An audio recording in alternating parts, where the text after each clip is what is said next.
Good morning. Thank you for viewing this service taped for Fall Ohigan, the year 2020. I will remove my mask again. The truth is that with the fires, I prefer to have the mask on. I can breathe better with the mask on, but you can hear me better with the mask off. So I will remove it. Please wear yours in public. Again, I will chant Juseige and then deliver a Dharma message on behalf of our commemoration at the Pasadena Buddhist Temple of Fall Ohigan. We'll be chanting Juseige.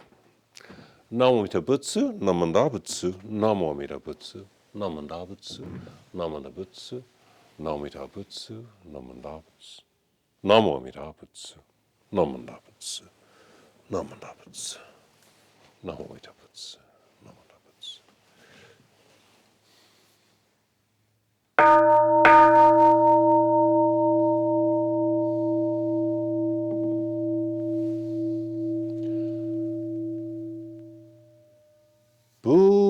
Bujo mi ida o nyolai niundo jo son ge la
ji-ppo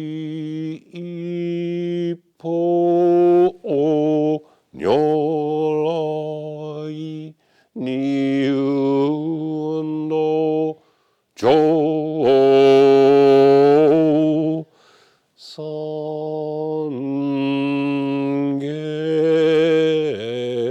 la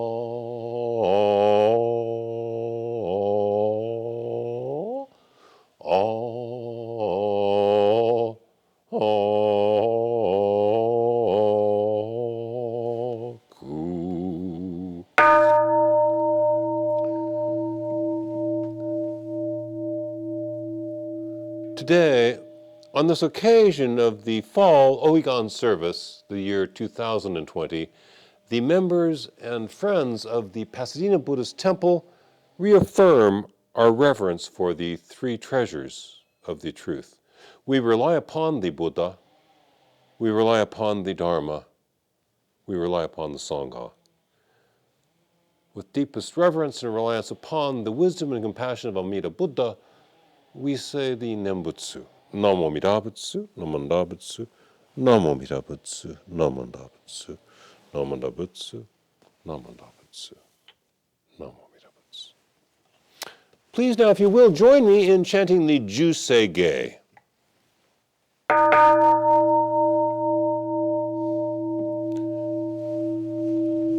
Busatsu Daimuryo Jukyo Juseige Gagonsho Seigan His-shi mu Jodo Shigan hu mandoku Theifunyo shongak Gao muryoko Uidai Theishu Uthai sho bingu Theifujo shongak Gashijo butndo Myotyocho jippo Kukyo mi shomon 帝不上小学、利欲人少年、上映衆凡行、しぐむ浄土、一生天人師、人力縁大公、不傷無才道、少女三苦名、皇太子役難、大一永元、滅死根無安、閉塞小悪道、通達伝宗門、高僧上満読、いよろji-ppo、日月衆重機、天候恩普賢、一周解放道、公正苦毒法、両大集中、殺法師四苦、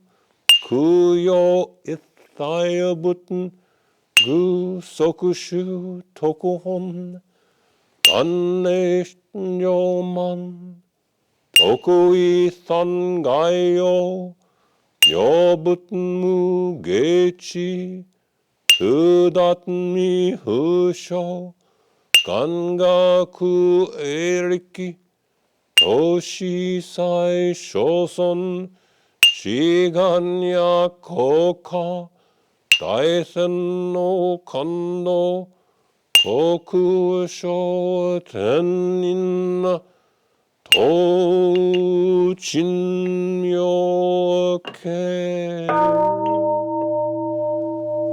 南無那仏、南無那仏、南無那仏、南無那仏、南無那仏、南無那仏。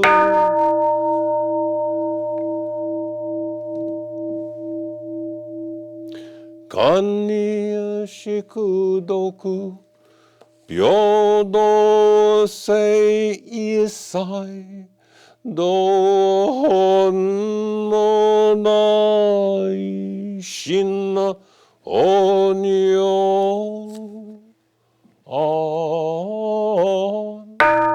ら国。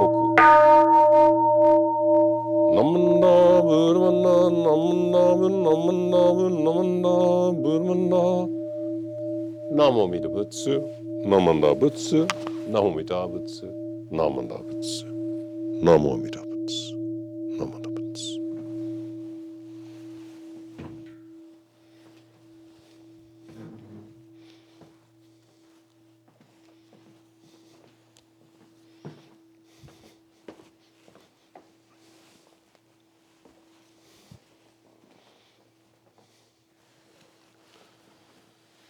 ナモミダ仏、ナモミダ仏、ナモミダ仏、ナモミダ仏、ナモミダ仏、ナモミダ仏、ナモミダ仏、ナモミダ仏、ナモミダ仏。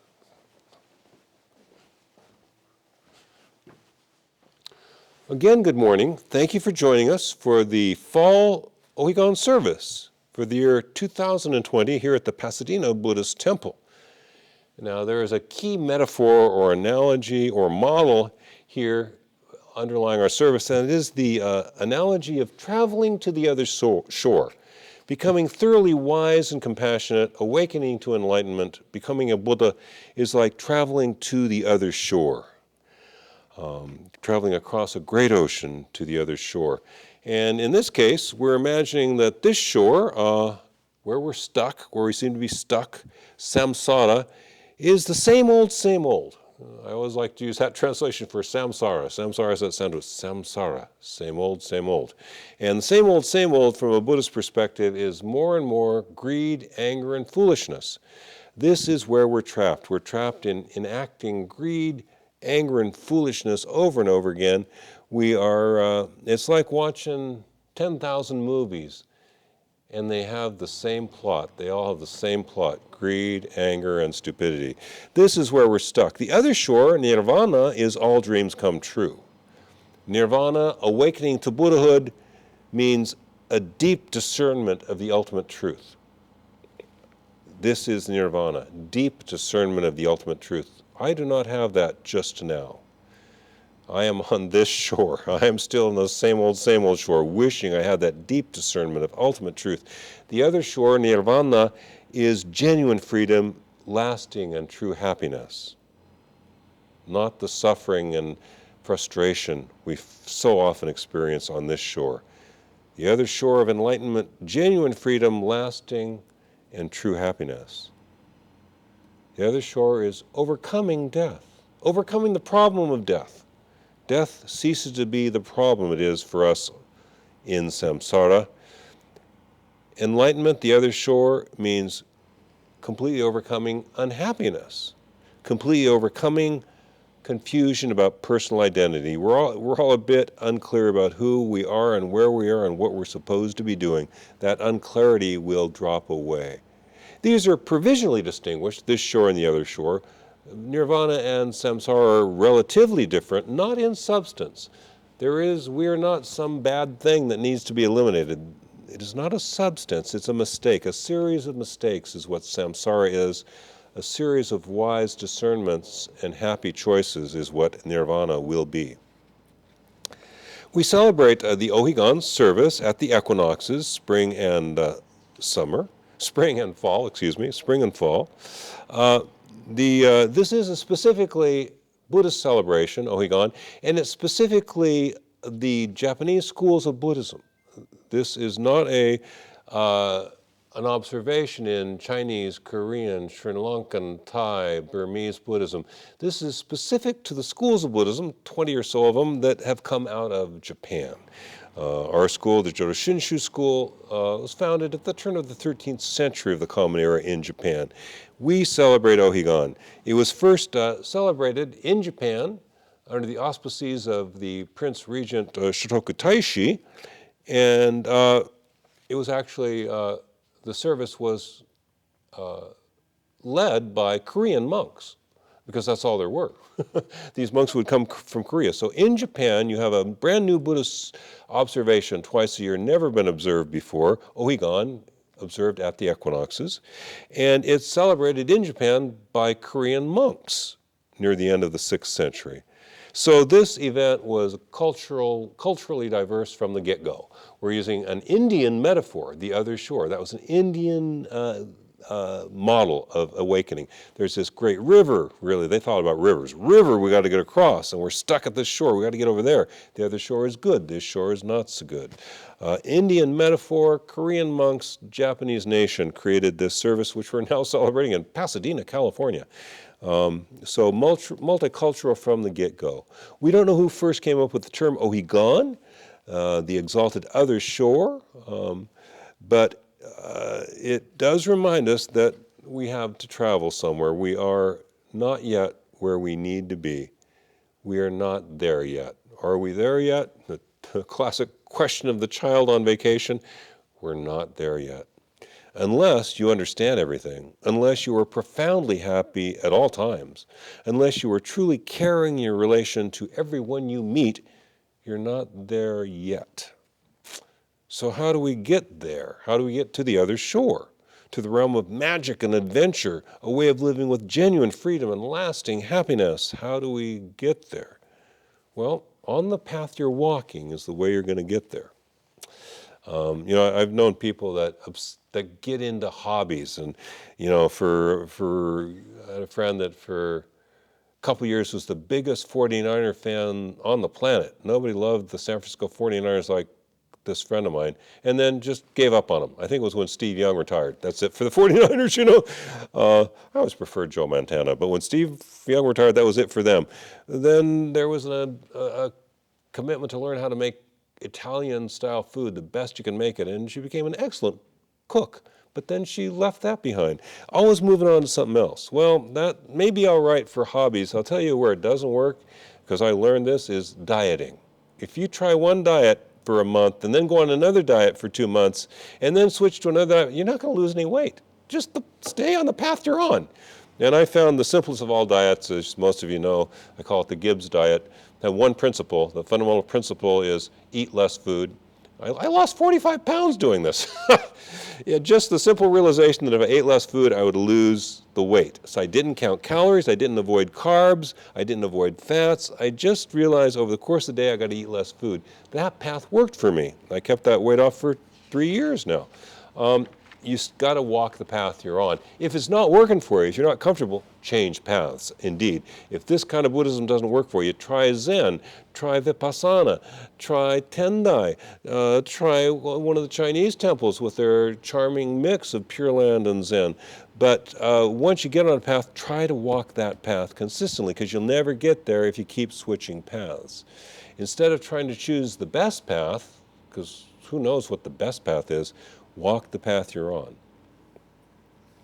However, there is a classic elaboration of the Buddhist path, and actually the classic elaboration of the Buddhist path through most of Buddhist history for most Buddhists has not been the Eightfold Path. It has been the 6 Paramitas. And this is what actual monks and nuns paid close attention to in East Asia, I can tell you, not the Eightfold Path, the 6 Paramitas, the perfections of Buddhist living. So I will go over those with you because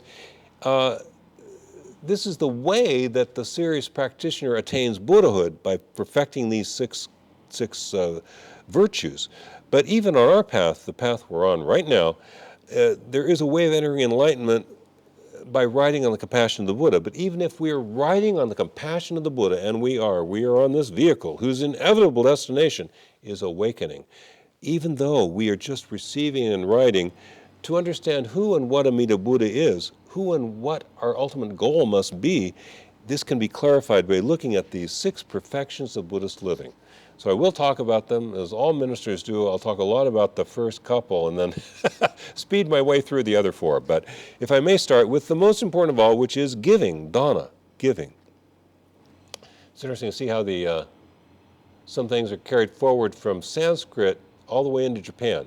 So Dana is still, D-A-N-A is still a common Japanese woman's first name, Sanskrit. We have a member in this temple who's named Dana, D-A-N-A. As you may know, that in this country we have hospices. But when they started in Japan, they were started by Buddhist monks, and so they were called by the Sanskrit term vihala, which actually means a monastery. And so if you need to be in a hospice in Japan, you want to ask for a vihala. So anyway, this term dana is still kept for giving, to give. And the Buddha gives selflessly, without worrying, without needing to get back. Amida Buddha includes anyone into his realm of happiness and goodness that wishes to be included. But for us, for normal human beings, there's a reciprocity between giving and receiving. Truly nice people aren't 100% giving all the time. You know why? A nice person isn't going to be giving all the time, because they're going to be nice enough to let you be the giver every now and then, and they're going to be nice enough to sit back and be the receiver. There's an anecdotal story that's almost disappeared in BCA, Buddhist Churches of America, our 60-member temple organization now in its 121st year. There was a time when one minister was so well liked by his congregation, he'd been with them for a long time, and when he retired, they gave him a car, brand new car. My friend Miyagi-sensei was given a car too, but it was used at least. But this minister was given a brand new car, and you know what he did? He said, "Oh, I couldn't accept that," and he gave it back. I got to tell you, the right thing to do is to humbly accept. Every now and then, the most humble, nicest thing you can do is say, "Thank you very much," and accept. And nice people know that. They're not giving all the time because they know we have to give sometime too. They have to play the receiver some of the time. Very important, giving and receiving. The Buddha gives selflessly, endlessly. We give and we receive. We give and we receive. Don't forget to say thank you. Don't forget to say you're welcome. We always say thank you and forget to say you're welcome.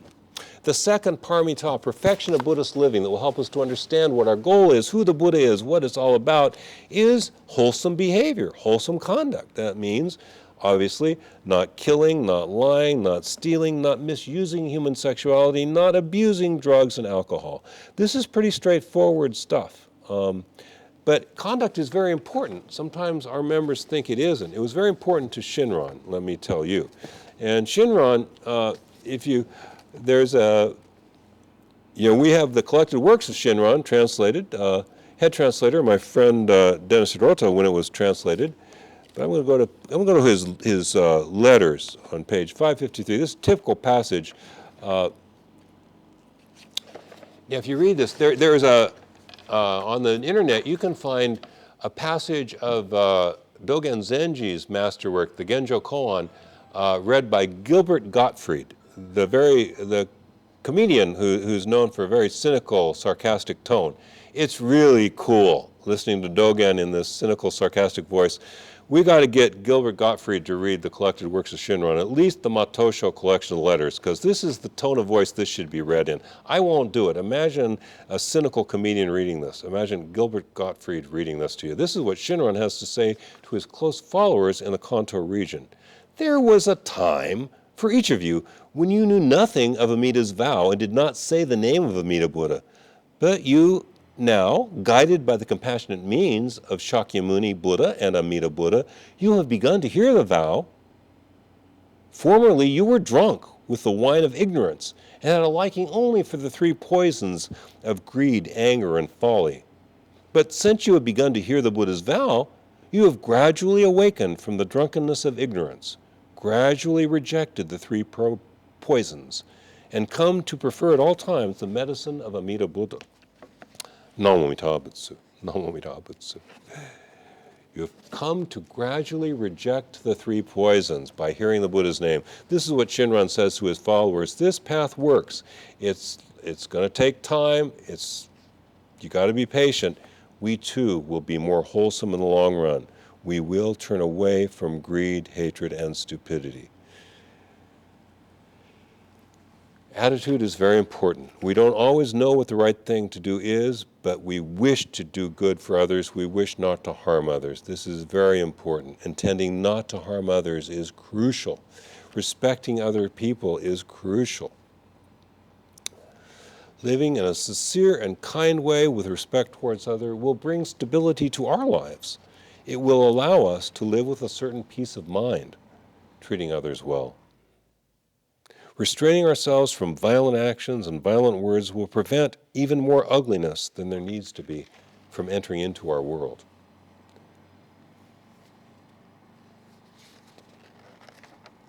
Words are very powerful. Beware of verbal violence as well as physical violence.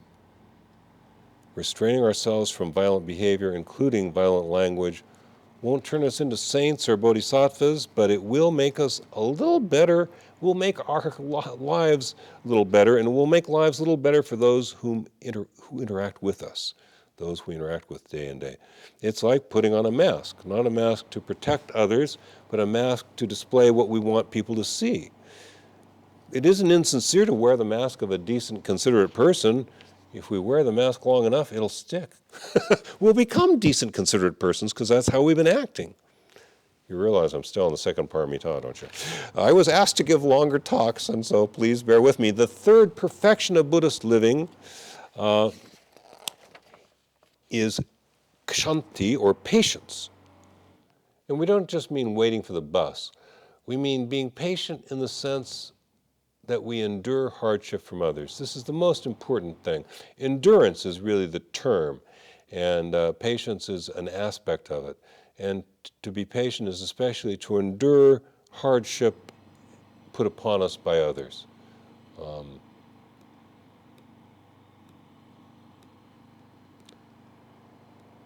It's easy to endure this.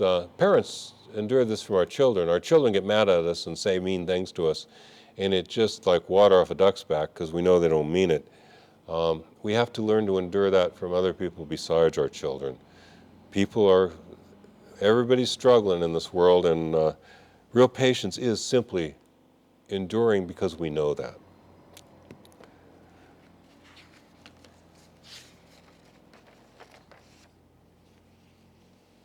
The fourth perfection of Buddhist living is endeavor, serious endeavor. But I always tell you the other side of it. The Buddha endeavored for 5 inconceivable periods to generate this positive virtue, this storehouse of merit. Buddhist ways, traditional Buddhist ways of talking about it, storehouse of merit, virtue. It's probably best for us to think of it in terms of kind of positive energy. There's this positive energy. It's like there's this huge bank account, and the Buddha spent 5 unimaginable periods paying into that bank account so that we can make the withdrawals.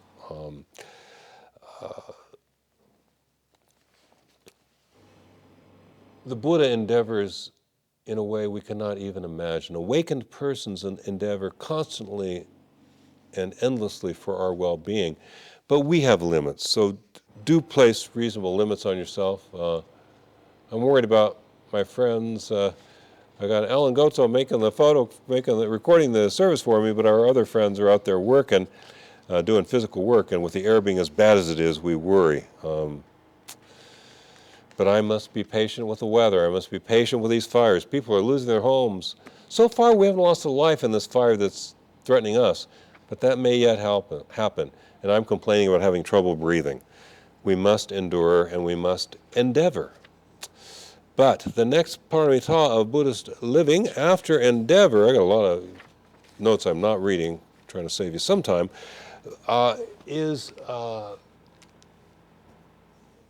in Sino-Japanese Zen, it is what I call coming to composure in mind, body, and emotional life. It is what's translated into English as meditation, but it means coming to composure in mind, body, and emotional life. We can do this. We can have by saying the Buddha's name, we can come to a more composed and settled way of living. And this composure itself is produced by wisdom. We've been given the wisdom to know it's going to be all right. In the end, it is going to be all right. This wisdom makes us composed, and composure allows us to create greater wisdom. And so I will talk a little bit about this wisdom that we hope to come to. We can slowly begin to awaken from our delusions. We are a little bit confused about what's going on in our lives and in the world. Biological beings are, all of us, a little bit confused. That doesn't mean our lives are unreal or that this is all a computer simulation. This is not a computer simulation. This is real. Your life is real. It is not an illusion. This was a teaching that the Buddha heard. There are some streams of Hindu thought, the endogenous religion of India, that melting pot, the combination of what the Aryan people brought in and what the Indian people already had, as we now call Hinduism. And it teaches that this is all an illusion. It's not really happening. The elevated level, and this is why the very elevated Brahmin priest will say, oh, this is all the play of the gods. In other words, you didn't really suffer. Your mother didn't really die. Yes, my mother did die. People who die really die. It's real suffering. We really do suffer. It's not an illusion, but we are deluded about it, and we can become less deluded. And the first step in becoming less deluded is to know that we are limited. So some of the questions that we are taught are very important in our culture are unanswerable. Who am I? Where did I come from? Where am I going? And yet, to some extent, anyone must be able to answer these questions for themselves. Who am I? Who is it that we all are? To live is to be uncertain about these things, and yet the Buddha Dharma gives us confidence, the humble confidence of knowing that we are in touch with this great mystery. We are in touch with the Buddha's compassion. By participating in Buddhist tradition, in the Nembutsu stream of Mahayana tradition, we become safe enough to be uncertain. And there's a great wisdom to being uncertain about a lot of things. Certain people make certain mistakes by being too certain. Don't be too certain. I am confident that being kind is better than being unkind, that being wise is better than being stupid. I am confident that the Buddhist tradition has guided me towards greater wisdom and greater kindness. I am confident that Namo Amida Butsu brings me the composure and the focus to move forward as well as I possibly can. There was, as Shinran tells me, a time when before I heard the vow, when I indulged freely in the three poisons of greed, hatred, and delusion. And now that I hear Namo Amida Butsu, I am trying to turn away from those poisons, greed, hatred, and foolishness. I am trying to turn toward kindness. I am trying to look at the Buddha, who I know through the perfections of giving, of wholesome living, of patience, of serious endeavor, of mental and emotional and physical composure and focus and wisdom and insight. I am being led into this goodness by the Buddha and by the teachings of the Buddha, and so are you. We will one day. We will enter into this station, and let me tell you one more time, and I'll tell you this again, but one more time, let me say to you, we are on a train whose inevitable destination is thoroughgoing enlightenment. We will one day. We will be there. Thank you for listening to this service and this Hoa Dharma message prepared for the Ohigan service at the Pasadena Buddhist Temple here, fall of 2020. Thank you very much. As you wish, please join me in a closing gasho. We rely upon the source of limitless wisdom and endless life. Namo Amida Butsu, Namo Amida Butsu, Namo Amida Butsu, Namo Amida Butsu, Namo Amida Butsu, Namo Amida Butsu, Namo Amida Butsu. Thank you very much.